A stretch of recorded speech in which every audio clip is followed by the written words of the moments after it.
Alright, what's up guys? So today I'm going to be showing off my hideout, and it's been my hideout since Betrayal League, I think. Anyway, I made this hideout specifically because I kind of wanted one that, fit my theme, what I like in the game. And the reason I'm doing this commentary for it as opposed to like a trailer with music is because in this hideout I incorporated a lot of decisions that help me alleviate the issues of my OCD. I have a debilitating OCD that basically when something happens on the left side of my screen, it makes me itch the right side of my eye. Or if I get touched on my left arm, I need to stab my right arm to equal it out, and it's infuriating as hell. For example, if I were to pass my character up past this waypoint, there's invisible lines coming out from each of these corners, and I just crossed them on the left side of my screen, on the left side of my character. They intersected me, and it causes issues. So to avoid this, I kind of, and it's not entirely perfect because I do like it to look pretty as opposed to just all on one side. I did what I could to balance my hideout for my type OCD. So I'm going to show you how that works. So when we go in, first thing, the waypoint is centered in the middle of the room. And you'll notice that around it are NPCs. So we have Navali up by the stash for, trading. She's my go-to because I'm always, basically it's an order of activity. Navali is my vendor NPC. She's the one I always use. I go to my stash, and well, this drop down wasn't here before, but go to my stash. Then I go to Navali. Welcome. And go back to my stash. You name it. June. Lessons. Usually when I'm using careful. NPCs, June is like the number one or like activity NPC that I use. I don't use Alva that much at all until like the end of the league.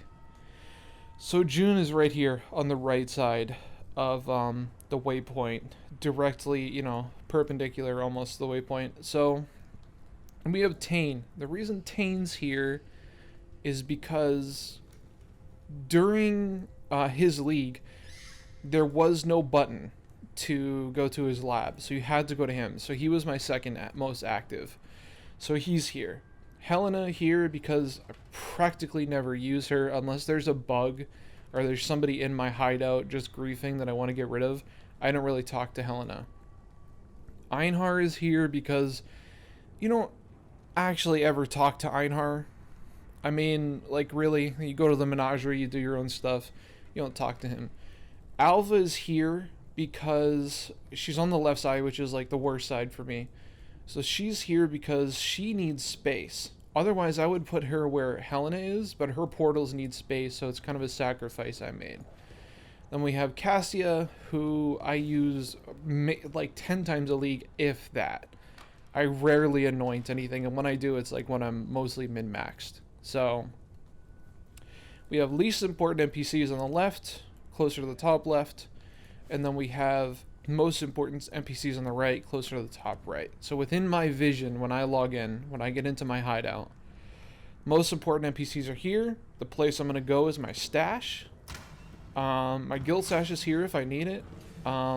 Seed stockpile here. I mean, that's going to be irrelevant, but, But the reason Navali's so close is I can just click on her back and forth from the stash. Unless this thing comes up, which I hate. Welcome. But that's the reason she's placed there. And also June, she's also within reach when you're in the stash, so that when you need to unveil something, you just go, sell, and then, go back to your stash. So the two main NPCs that I use are right here. Then we have the crafting bench, of course, up to the top right. I made this room as much of an activity-filled mess as possible. I kind of wanted to fit the theme of, like, there's scientists working on shit here, notes everywhere, this desk is all cluttered, you name it.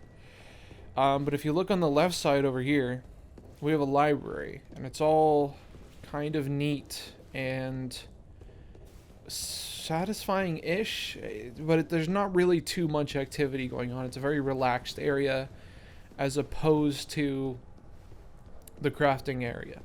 Now, a lot of the things I like to keep lined up along the middle. So you'll notice that the waypoint is lined up with the center of the clown head, which is lined up with Zana, which is lined up with whatever she's standing by, which is lined up with a map device.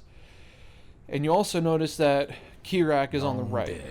Kirak? I don't know how to pronounce his name. But anyway, when you're progressing through the atlas at the beginning of a league, when you finish an influence map, you go from the map device to Kirak, and then to Zana to open the map, and then if you need to, you dump things in the stash, Better Denvali, Unveil, etc., and then you go back to the map device. So you can do all that without leaving the right side of your hideout. So in this case, because it's an isometric game with a weird camera angle, I can kind of imagine.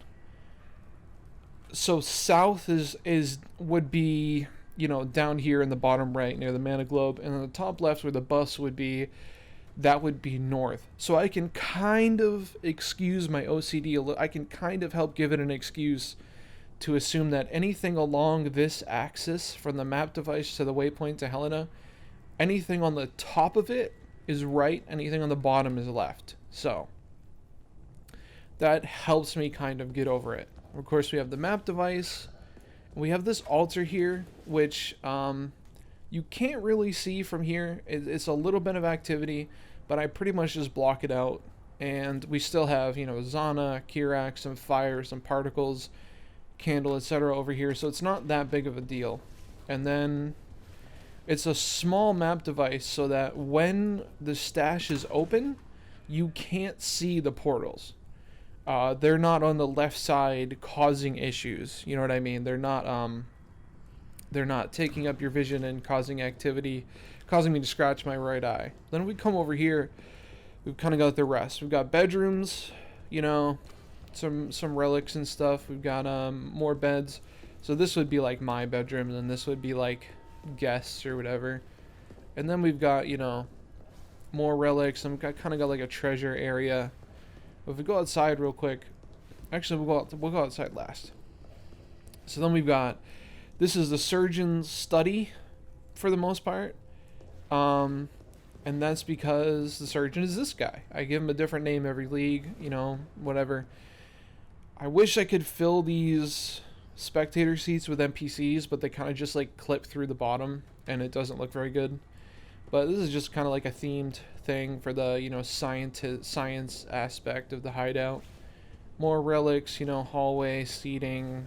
I wish there was like a chess table I could put here for like an actual mini game with players. That would be cool. But as you can see, there's really not much going on the left side. And if we go outside, if we don't go to the library, if we go outside, we've got some pets roaming around. But the only thing going on out here is the maple trees. We've just got the maple trees kind of lining the edge just because I think it looks nice. But then the only real thing outside on the left is this shrine.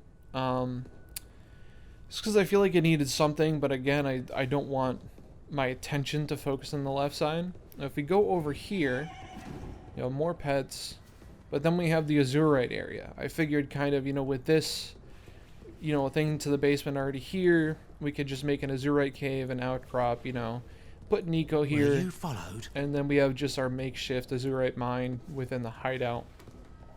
And if we head up along the right side, we've got a little sitting area by a statue of Innocence, and you know, you can't actually sit, but it's kind of a nice spot. Then we've got a fountain up here, so you can see the right side outside obviously has more going on than the left side. And yeah, oh, and also the dining room here. We've got a really big dining room because boy do I love good food, and the surgeon cooks up some nice stuff, if you know what I'm saying.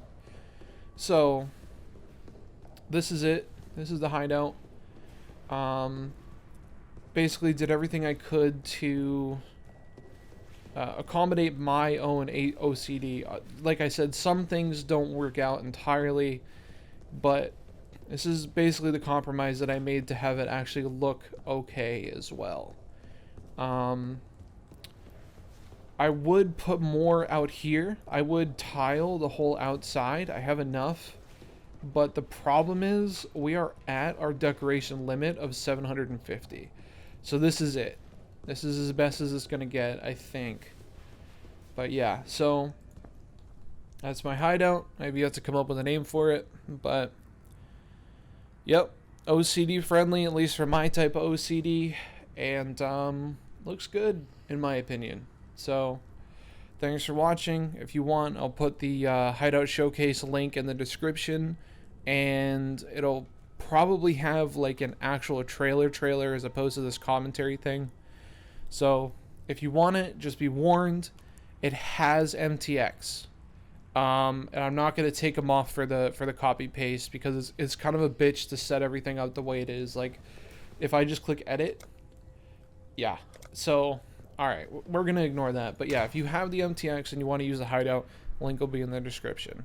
Thank you for watching. I love you, and goodbye.